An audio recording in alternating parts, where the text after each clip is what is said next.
Y además, aparte de esta producción de radicales libres que parece ser que se produce con una exposición prolongada y a largo tiempo de la radiación electromagnética, también una exposición prolongada parece explicar la defensa, la disminución de defensa antioxidante que ocurre con la edad. Con la edad vamos perdiendo nuestras defensas. ¿El por qué? Pues hay algunos trabajos que indican que esa exposición prolongada puede provocar esta disminución de defensa antioxidante, favorecer, por tanto, la aparición de enfermedades neurodegenerativas como Alzheimer y Parkinson. Entonces, en definitiva, una exposición prolongada de radiación electromagnética lo que va a provocar es un acúmulo lento y progresivo de radicales libres, por eso decimos que es un efecto acumulativo, porque no es que se produce una explosión de radicales libres, sino que se van produciendo cada vez más radicales libres, cada vez vamos teniendo más mitocondrias dañadas, disminución en esa cadena, en la eficiencia de la cadena de transporte electrónico, en esas proteínas que hemos visto que son los complejos y, en definitiva, baja la producción de ATP. Una célula tiene que tener ATP, tiene que tener energía, si no, no puede funcionar. Entonces, cuando baja el ATP, la célula, se van a activar una serie de factores que se llaman factores apoptóticos que inducen apoptosis. La apoptosis es la muerte programada. La célula se programa para morir, desaparece y ahí no ha ocurrido nada.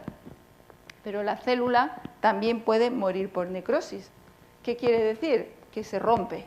Cuando una célula muere por necrosis, aparecen restos celulares.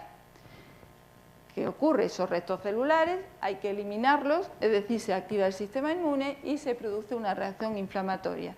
Cuanto más células mueren, mayor es la reacción inflamatoria. Y en todas esas patologías que yo he puesto relacionadas con un aumento de radicales libres, también hay una respuesta inflamatoria, hay un aumento, hay una reacción inflamatoria que en definitiva produce daño. Las reacciones inflamatorias son un mecanismo de defensa, pero también si son exageradas, si son crónicas, dañan los tejidos, dañan los órganos y entramos también en las patologías. Pero además, si esa reacción inflamatoria se produce en el cerebro, se van a liberar una serie de moléculas difusibles que pasan incluso a la circulación como citoquinas proinflamatorias. Son moléculas, proteínas que favorecen esta reacción inflamatoria, es decir, que aumenta aún más la inflamación. Y entre ellos se libera en el cerebro, este cerebro dañado por ese proceso inflamatorio, una serie de factores que se llaman factores de crecimiento que lo que hacen es estimular la proliferación celular. Es decir, que en el cerebro tenemos células madre, el cerebro adulto, células madre que forman nuevas neuronas, que hay neurogénesis, eso se sabe ya. Bueno, pues si aumenta los radicales libres, si hay una respuesta inflamatoria, aumenta la proliferación, se forman nuevas neuronas, pero a pesar de ese aumento de la proliferación celular, las nuevas neuronas mueren.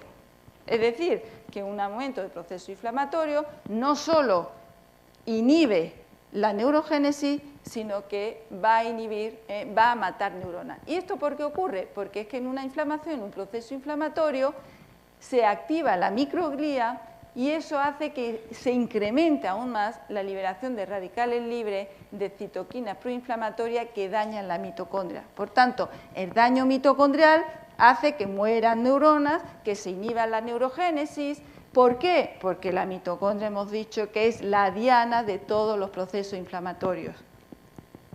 Entonces, resumiendo, ¿qué es lo que ocurre cuando hay una exposición prolongada a radiación electromagnética y durante largo tiempo? Pues que hay un aumento de estrés oxidativo, un aumento de la reacción inflamatoria, todo ello conduce a disfunción mitocondrial, hay una disminución de la producción de ATP y, en consecuencia, pues daño a proteínas, daño a DNA, daño a lípidos, etcétera, etcétera, y entramos pues, en las patologías, es decir, daño orgánico y aparecen las distintas patologías. Por tanto, ¿qué es lo que hemos hecho nosotros en este trabajo con los dispositivos de Pranan? Pues en primer lugar, teniendo en cuenta que hay una relación directa entre la radiación electromagnética y el estrés oxidativo, entonces lo que se diseñó, se planteó, fue evaluar si el uso de los dispositivos Pranan que son capaces de neutralizar la radiación electromagnética podría reducir el estrés oxidativo y también los procesos inflamatorios en sujetos sanos que utilizaban el móvil de forma habitual. Entonces, los objetivos fue, en primer lugar, evaluar la eficiencia de la aplicación de los 3 dispositivos que utilizamos aquí en este estudio en sujetos voluntarios y determinamos marcadores de estrés oxidativo y nitrosativo. Si el estrés oxidativo es cuando está producido por el oxígeno, el daño celular es producido por los radicales de oxígeno y el estrés nitrosativo es cuando el daño celular es producido por los radicales de nitrógeno. Evaluamos este estrés tanto dentro de la célula como fuera, extra como intracelular, y también evaluamos marcadores de inflamación. Y luego, en segundo lugar, pues se correlacionó estos datos con los niveles del sistema endógeno de defensa antioxidante. El estudio se hizo en 20 sujetos sanos. La edad, pues, estaba comprendida entre 30 a 50 años. Ninguno de ellos tomaba ningún tipo de medicación para que no hubiese ningún tipo de alteración. No presentaban, por supuesto, ni alteraciones neurológicas ni psiquiátricas. Eran todos trabajadores de una clínica y la condición indispensable es que utilizasen el móvil. Entonces, los 3 dispositivos que utilizamos para este estudio fue el vitalizador de Pranan, que llevaban en el bolsillo de la bata o en el bolso, lo llevaban durante todo el día, el armonizador de Pranan, que se colocaba debajo de la almohada por la noche, y el neutralizador que colocaban en el teléfono. Y bueno, como ya se ha dicho, ¿qué es lo que hacen estos dispositivos? Pues transformar esa radiación electromagnética en radiaciones inocuas. Entonces, justo antes de darle los dispositivos, a las 9 de la mañana además, se extrajo sangre a los 20 sujetos y también se recogió la orina de 24 horas. Cuando llegamos al laboratorio, la sangre se centrifugó y se separó el plasma de los hematíes. El plasma lo utilizamos para evaluar los parámetros de estrés oxidativo extracelular y los hematíes para evaluar los parámetros intracelular. Se le dieron los dispositivos y justo a los 30 días pues repetimos la operación. A las 9 de la mañana, extracción de sangre y la recogida de orina de 24 horas. En primer lugar, evaluamos el estrés oxidativo extracelular mediante LPO. ¿La LPO qué es? Pues la peroxidación lipídica, la oxidación de los lípidos de membrana que se produce por la acción de los radicales libres sobre los ácidos grasos poliinsaturados que hay en la membrana. Entonces, el resultado del ataque de estos radicales libres a estos ácidos grasos es que hay cambios, modificaciones en la estructura de la membrana y eso conlleva a cambios en las propiedades físico-químicas. Cuando esto ocurre hay un aumento en la permeabilidad de la membrana, hay una pérdida progresiva de las funciones de la membrana y esto conduce a la muerte celular. Pues rompe la membrana, lógicamente, lo que vimos antes, pues muerte celular. Por tanto, el grado de peroxidación lipídica es un parámetro importante para medir el estrés oxidativo en el laboratorio.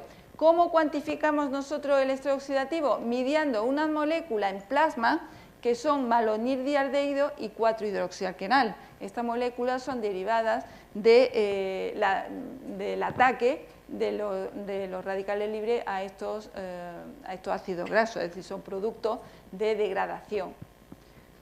Entonces, estamos viendo que hay una relación directa entre el daño celular y la peroxidación lipídica.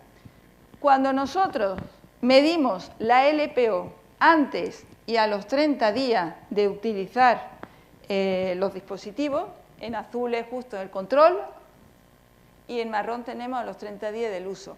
Vemos que hay una disminución significativa de la LPO, hay una disminución significativa de la oxidación de los lípidos de membrana. ¿Esto qué quiere decir? Pues que disminuye el daño celular. A continuación, lo que hicimos fue medir también los niveles de óxido nítrico. ¿Por qué? Pues fíjense que el óxido nítrico es una molécula, aquí lo tenemos, que es un radical de nitrógeno, sin embargo, a bajas concentraciones tiene importantes funciones fisiológicas. Es un regulador de la respiración mitocondrial, en el sistema nervioso puede actuar regulando también muchos procesos fisiológicos. Es producido por una enzima que se llama la NOS, la óxido nítrico sintasa, y además tenemos varias isoformas, la NOS neuronal y la NOS endotelial, que producen óxido nítrico en pequeñas concentraciones, que es el fisiológico, pero sin embargo hay una isoforma que es la INOS, la inducible, que esta produce óxido nítrico en cantidades elevadas. Y cuando el óxido nítrico se eleva en cantidades grandes, es tóxico. ¿Por qué es tóxico? Porque empieza a dañar las proteínas, daña los complejos, y ya hemos visto antes que si se dañan los complejos de la cadena respiratoria, aumenta la producción de radicales libres. Pero es que hay más. Es que altas concentraciones de óxido nítrico también reaccionan con los radicales superóxidos formando un anión, que es el anión peroxinitrito. Y este, aunque no es un radical libre, es un anión muy tóxico dentro de la mitocondria. Es un anión que inhibe irreversiblemente todos los complejos de la cadena respiratoria, inhibe la producción de ATP y muerte celular. Bueno, pues nosotros medimos igual antes y a los 30 días del uso de estos dispositivos y encontramos también una disminución de los niveles de óxido nítrico. ¿Qué quiere decir? Pues que el uso de estos dispositivos durante 30 días no solo reduce el estrés oxidativo, sino que también está reduciendo el estrés nitrosativo. Es decir, en definitiva, ¿qué quiere decir esto? Que hay una disminución del daño celular. Claro, la célula no solo se forman radicales libres, la célula tiene sus defensas, sus mecanismos de defensa, que son los enzimas antioxidantes, de tal forma que el radical superóxido, mediante esta enzima que es la superóxido dismutasa, convierte el radical superóxido en peróxido de hidrógeno, en agua oxigenada, y a su vez el peróxido de hidrógeno, mediante la catalasa y la glutatión peroxidasa, los convierte en agua. Pero le explico esto porque nosotros hemos medido la actividad de estas enzimas. Pero además, la glutatión peroxidasa, para poder convertir el peróxido de hidrógeno en agua, utiliza una molécula que es el glutatión reducido. Si no hay glutatión reducido, no puede trabajar esta enzima, no puede depurar el peróxido de hidrógeno. Entonces, hay otra enzima muy importante, que es la glutatión reductasa, que vemos que convierte ese glutatio oxidado que se va formando durante esta reacción de nuevo glutatio reducido para que no falte y se puedan seguir eliminando este peróxido de hidrógeno, esta agua oxigenada. Esto en el citosol, pero es que dentro de la mitocondria ocurre igual. Dentro de la mitocondria también se eliminan los radicales libres, de tal forma que el radical superóxido, mediante la superóxido dismutasa, se convierte en peróxido de hidrógeno, y también tenemos la glutatión peroxidasa, que convierte este peróxido de hidrógeno en agua. Y a su vez, la glutatión reductasa vemos que mantiene también un pool, unos niveles elevados de glutatión reducido dentro de la mitocondria.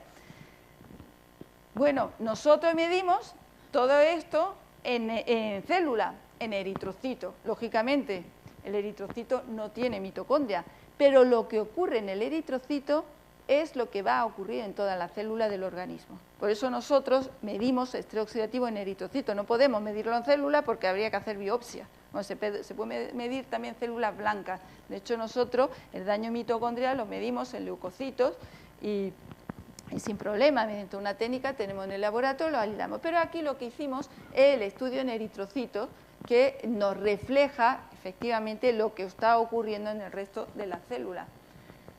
Medimos glutatión reducido y glutatión oxidado dentro del eritrocito. Pero aquí en esta gráfica nos vamos a fijar en el índice. El índice que tenemos aquí, glutatión oxidado, glutatión reducido, es un índice que nosotros utilizamos clínicamente para ver el grado de estrés oxidativo, porque está el índice glutatión oxidado, glutatión reducido, está directamente relacionado con el estrés oxidativo. Es decir, cuando aumenta este índice quiere decir que hay un mayor estrés oxidativo, y si baja quiere decir que baja el estrés oxidativo.